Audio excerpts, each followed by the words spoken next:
transmission fluid ng Toyota Innova 2.8 mga ito. Drainin muna natin dito sa size 14 bago natin tinanggal itong mga tornilyo paikot. Bali yung tinakbo ng sasakyan ni boss is 85k mileage. Ayan. Mas inagahan ni boss. Dapat to talaga palitan din 100k mileage bago palitan. Inagahan ni boss para mas malinis pa. Tanggal natin yung mga tornilyo paikot na size 10 ano. Okay, ito naman talaga 100k mileage. Pwede nyo rin po paagahin ng palitan para mas malinis-linis pa. Ayan.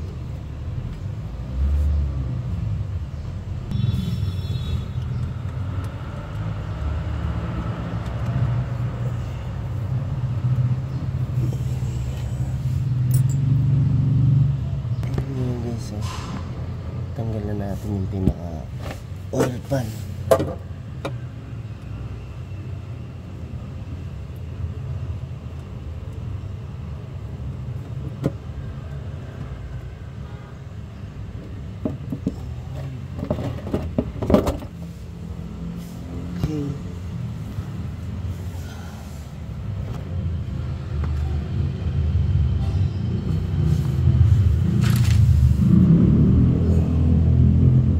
Ito yung pinaka oil pan natin ngayon. Tignan natin yung dumi niya. Kasi minsan nasa ilalim yung mga dumi kesa sa ibabaw. Marami rin naman na kompleto. 3, 4. Yan, 4 na magnet. Tama-tama rin yan para mas maaga yung nalilinis, mas maganda lagi hatak, tipid sa diesel. Itong dumi na to, pagka hindi napigilan ng magnet to, ito na yung papasok dun sa sa mga converter.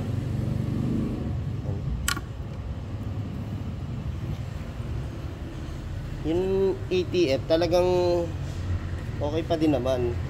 Amin yan nagdialysis kami una. Dialysis gusto ng customer. Hindi siya na kontento, gusto niya patanggal oil pan. Pagtanggal namin ng oil pan, nandun pa rin yung mga nakakapit sa magnet na dumi. Sabi ko, yung lang talaga niya, tatanggalin niya. Oo. Kaya minsan mas maganda rin yung tinatanggal to oil pan, tsaka malilinis natin lahat. Ayan. Tanggalin ko na yung filter. Tanggalin natin yung pinaka-filter, transmission filter.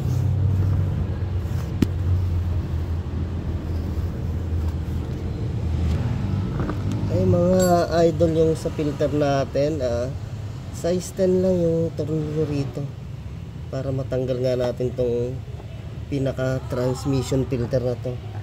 Ayan, kasugutin na natin. Okay. So, pagka DIY po kayo, kailangan nyo lang size 14 dun sa drain plug, tsaka sa paikot na tornilyo, yung Gis.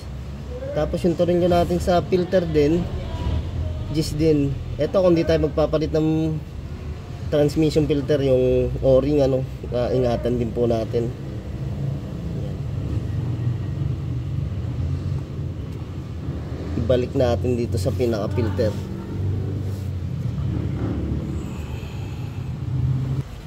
Ito guys yung ating tornilyo ng oil pan saka filter, transmission filter. Ayan, nugasan lang din natin ng kerosene.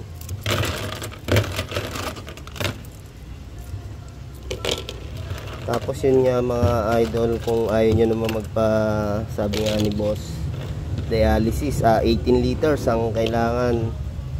Pwede naman kayo hindi magpa-dialysis. Mas maaga lang yung palitan natin ng transmission fluid, mga 80,000 kilometers, pwede na natin siyang papalitan para hindi naman sumobra sa dumi po. Tapos dahil nga medyo okay pa naman, hindi muna magpapalit ng filter si boss, lilinisin lang natin itong pinaka transmission filter. Patutuluin lang natin siya Tapos sa panlilinis po natin yung ATFWS din, no po. Hindi na natin siya pwedeng basahin, no, kaya sa mga kerosene, gas, gasolina hindi na pwede.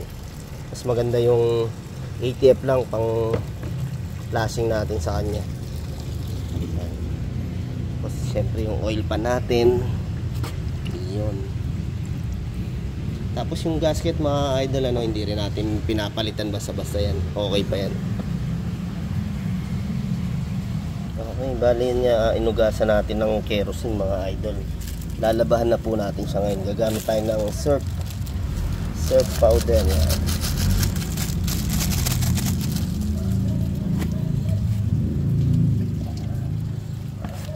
Natin siyang kuskusin para matanggal yung mga ribaba.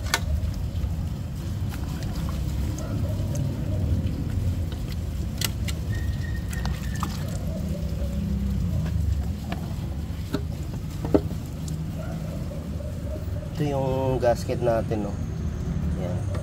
Kailangan lang din ingatan natin siya para hindi naman siya masira, para pwede pa natin siya ibalik, lalo kung hindi tayo magpapalit ng filter.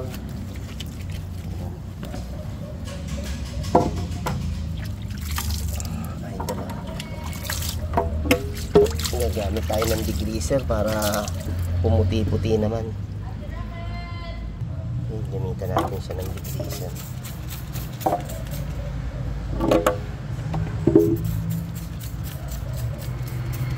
Yan, degreaser po yan mga paps, para talagang tanggal yung mancha. Tsaka natin kukuskusin ngayon ulit.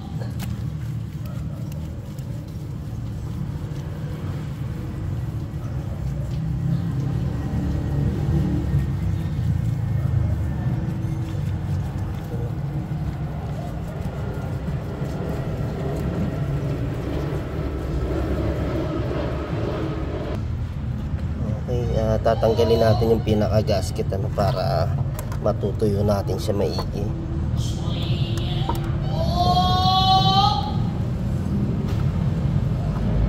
Sa ingatan lang din po natin na masira. Pero dito naman sa shop natin may pamalit naman tayo nito kung talagang nasisira yung ganito. Gaya ito, nililinisan po natin maigi. Dahil gaya nga si boss galing pa ng Fairview, si boss Edward, pumasyal dito sa atin sa Taytay Rizal para nga ipagawa tong kanyang sasakyan na Toyota. Pre, linis preno yan. Ito nga mga idol yung filter ni boss, ano. Hinughugan na natin, wag na lang po natin babasahin ng tubig tsaka yung mga kerosene. Minsan dahil nga sa tela kumakapit po yan dyan, kaya ang pinanglilinis po natin is ATF din po. Ayan, o. Yan ang mga 1/4 na ATF. Tatanggalin na yung mga dumi sa loob niyan. Yan, o, nagpink na. Kanina medyo itim-itim yan, eh. Yan lang, pagka gusto nyo pong hindi palitan, kailangan pa rin natin siya linisan, o. Ganda na ng kulay. Sabihin talagang nalinis na yung loob mga idol. Yan. Tapos patutuluin na nga lang din natin para pagkabit natin is malinis na. Ito yung ating drain oil pan mga idol, nilinis na rin natin, hinangina natin. Tapos tinanggal natin yung oil pan gasket para mas malinisan na maayos. Yan nga mga idol, yung magnet natin, no? Lagay natin sa tamang mga lagayan niya.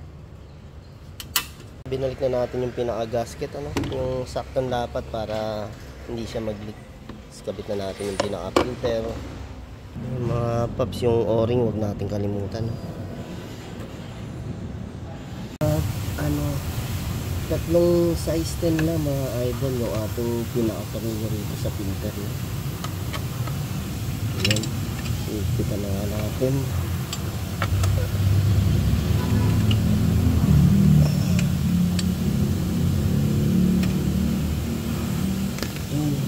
Tapos punasan natin ng yung pinakakabitan natin ng oil pan para bago natin isalpak. Huwag na natin sprayan ng mga brake cleaner o carburetor cleaner kasi pwedeng mabilis lumutong yung mga parts natin dyan sa tapang. Basta mas maaga lang ang palitan ng ATF, kaya mas maganda na po yan. Nakabit na po natin pinaka oil pan, no? Ayan yung mga size 10 natin. Tapos drain plug, hinigpitan po natin. Ito yung chinechika natin ng ATF. Ayan, tapos dito po tayo nagsasalin. Ayan, sa size 24. Ayan. Ito. Tapos ayan, nilinisan na nga rin ni partner yung mga preno ni boss. Yung 4 para maganda yung biyahe ni Boss Edward. Thank you kay Boss Edward. Na napasyalan na naman kami dito sa aming bagong auto shop. Ayan, no.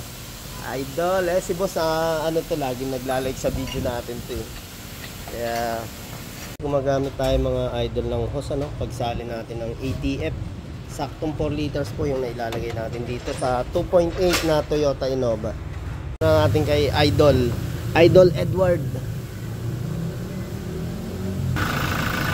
Yan. Tapos double check natin yung ilalim mga idol. Tingnan natin kung may leak ba o wala. Okay, wala naman mga paps. Tapos bago nga natin sukatin sa ilalim, pinaship muna natin yung shift ni boss, yung cambio sa drive reverse. Yan. Okay, bali naka-start yung ating makina. Tapos susukatin natin dito sa ating check ng ATF. Gumamit tayo ng Allen wrench mga idol.